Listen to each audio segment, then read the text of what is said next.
পছন্দ হবে না মানে না এই পাতা শুকনো গরু আমি আল্লাহ তাআলা কুরআনের মধ্যে বলেছেন ওয়ালি কুল্লি উম্মাতিন জাআলনা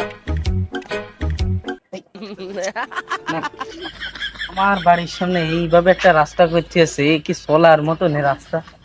আমার বাড়ির সামনে রাস্তা হবে টাইসের মতন সমান। এত বড় একটা ভিআইপি মানুষ আমি সামনে এবার কুরবানি, মানুষই কি কবে না? এত বড় একটা মানুষে যদি কুরবানি না দিই তো গ্রামে থাকা যাবে না। দালালের কাছ থেকে ঘুরে আসি বাজারে। গ্রাম যে গরু পাবা নেই, আর বেশি দিন নেই। বড় সড়ো গরু না দিলে তো গ্রাম একদম চলে যাই। আল্লাহর কুরবানির আর বেশি দিন নেই। কি করলাম এখনো পর্যন্ত গরুটা বেচতে পারলাম না, কি পারলাম? এই যে কুরবানির পরে গরুটা বিক্রিয়ে না যদি না হয় তাহলে তো এটা একটা বেশি দামে দেখা যাবে না। এটা পুরোই আমার লস হয়েছে। ও ভাই ভাই এই গরুটা ব্যস্ত ঠিক আছে। কুরবানি তো আর বেশি দিন নেই, গরুটা ব্যস্তটা আপনি কি পাচ্ছেন? গরু গরু কিনতেই তো আমি তোমাদের কাছে আসছিলাম। গরু কিনবা? হ্যাঁ, গরু তো তো কিনবো। ভালো হয়েছে, দেখো দিন গরু দেখার মতো।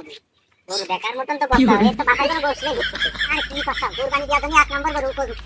আমার গরু হচ্ছে হবে যে মানুষ যাতে দেখে সন্তুষ্ট হয়, বুঝলে? এই গরু নিয়ে আমি কি আর তো মানুষের চোখেই বাদ দেয়। কি কথা, এ তো এক নম্বর গরু, পছন্দ হবে না মানে না এই পাতা শুকনো গরু আমি নিতে পারতেছি না ভাই। আরে না না আমার গরুটা বিক্রি করা, আমার গরু আমার এমন একটা গরু ভিডিও দিতে পারবে মানুষ আমি তাগাই খাই। এই গরু তো মানুষের চোখেই বাদ দেয়। না ভাই এই গরু আমার পছন্দ হচ্ছে না, আমি আরেক জায়গায় দেখি। আরে না না ভাই কিনে দাও, আরে ভাই কিনে দাও, গরু আমার কাছে আরো আছে। আইসো আমার কাছে গরু কি একটা নাকি দালাল হইছি দেখছি, বোঝো না? গরু আমার কাছে আরো আছে, আইসো যদি আসলো ওই যে পছন্দ হবে। আরে ভাই ও গরু আছে 350 কেজি গরু সব গরু বলেন ভাই 350 কেজি। হ্যাঁ তুমি কি করছো?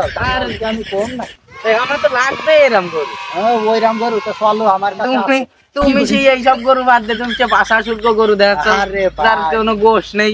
ও গরুটাও তো গরু, ওটাও বেচতে হবে। হ্যাঁ, চলো।